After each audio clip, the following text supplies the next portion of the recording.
parte 6 da nossa aula, dos nossos vídeos de hoje, com o parágrafo 2º do 315 do CPC ressuscitado.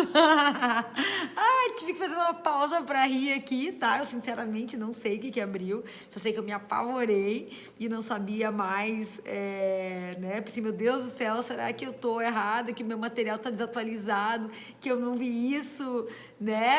Ainda bem que não foi tão terrível assim, mas ok. Vamos continuar a nossa análise, então, do 386 do Código de Processo Penal, tá, gente? Então, se estiver provada a inexistência do fato, isso faz coisa julgada na esfera civil, vocês já entenderam isso, né? Agora, o inciso 2 do 386 fala não haver prova da existência do fato, tá? Aí, gente, analisando a absolvição por falta de prova da existência do fato, em cotejo com 66, vamos relembrar o que diz o 66.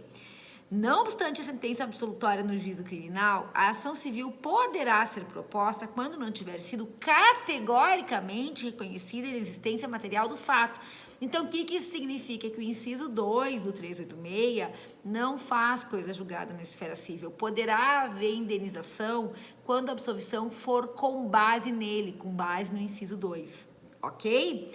Inciso 3. Quando não constituir o fato infração penal. Aqui a gente vai analisar em cotejo com o 67. E o que diz o 67? Não impedirão igualmente a propositura da ação civil. E aí vem o inciso 3. A sentença absolutória que decidir que o fato imputado não constitui crime. Então, o que significa? Que a absolvição pelo inciso 3 do 386 não impede a propositura da ação civil, tá? Pode haver indenização mesmo que a infração não tenha, ou seja, que a sentença decidir que o fato imputado não era crime. Não é porque não era crime que não pode subsistir a indenização na esfera civil, tá? Então, relembrando, desses 3 incisos que a gente já analisou, o 1 faz coisa julgada na esfera civil, ou seja, prova da inexistência do fato. O 2, que é não ter prova da existência do fato, né? Não faz coisa julgada na esfera civil, ao contrário do 1.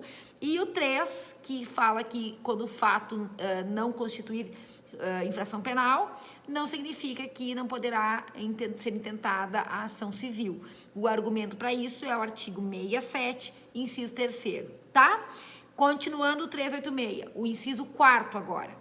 Não estar provado, o contrário, estar provado que o réu não concorreu para infração penal, tá? Aqui faz coisa julgada na esfera civil, tá, gente? Porque a gente faz uma leitura ao contrário do que está posto aqui no artigo 63, 66 e 67 do Código Penal, tá? Desculpe, de processo penal. Então, quando houver prova categórica, o inciso 4º, prova categórica de que o indivíduo não concorreu para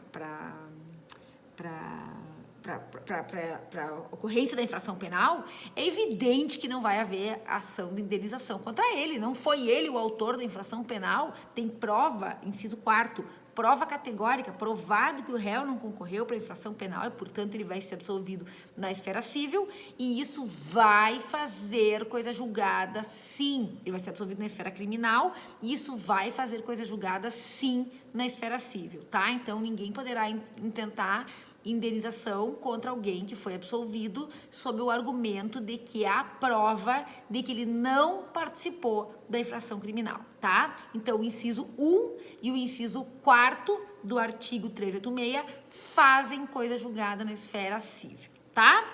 Inciso 5º. Não existir prova de ter o réu concorrido para infração penal, ou seja, absolvição por falta de prova. Isso não faz coisa julgada na esfera civil, tá, gente? Poderá ser intentada a ação de indenização na esfera civil quando o indivíduo for absolvido com base nesse inciso 5º, tá? O inciso 6º. Existirem circunstâncias que excluam o crime ou isentem o réu de pena, ou mesmo se houver fundada dúvida sobre sua existência, sobre essas excludentes do crime, né, ou isenção de pena. Aí a gente já volta a analisar os artigos que a gente tem aqui, o 5, que a gente já estudou, as excludentes de ilicitude, que não fazem coisa, que fazem coisa julgada, com aquelas 3 exceções que a gente já viu, tá? E o 67, inciso 2, que diz: não impedirão igualmente a propositura da ação civil a decisão que julgar extinta a punibilidade, tá? Então, quais são as hipóteses de extinção de punibilidade? Estão lá no artigo 107 do Código Penal, tá? Então, o que significa isso? Que a impossibilidade de punir o indivíduo na esfera criminal com base no artigo 107 não afasta o dever de indenizar em razão das consequências da conduta, tá, gente? Então, vocês anotem aí para dar uma olhadinha lá no artigo 107. Deixa eu localizar aqui para vocês. 107, as causas extintivas de punibilidade. 1, a morte do agente. 2, anistia, graça, o indulto. 3, retroatividade de lei que não mais considere o fato criminoso. 4, prescrição, decadência e perempção. 5, renúncia ao direito de queixa ou perdão aceito nos crimes de ação penal privada. 6, retratação do agente nos casos em que a lei admite. E os outros 2 estão revogados, aí sim, por favor.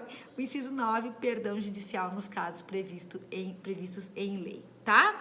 Então, voltando lá para o nosso Código de Processo Penal, tá? O último dos incisos é o inciso 7º, que diz não existir prova suficiente para a condenação, tá, gente? É o mais genérico deles, né? É aquele que economiza o juiz, né? O juiz já só diz, ó, indúbio pro réu, não tem prova suficiente para condenação, a absolvição se impõe, tá? Então, o 386 tem 7 incisos, os que fazem coisa julgada na esfera civil, pelo que a gente viu aqui, é o 1, e o inciso 4º, que está provado que o réu não concorreu para infração criminal, tá? E ali as hipóteses do inciso 6º, que falam de exclusão do crime por excludentes de ilicitude, que a gente já trabalhou com elas, com as exceções, né? Que a gente também já trabalhou, tá? E aí vocês observem que as hipóteses de exclusão de punibilidade dos incisos do artigo 107 não fazem coisa julgada na esfera civil, tá ok?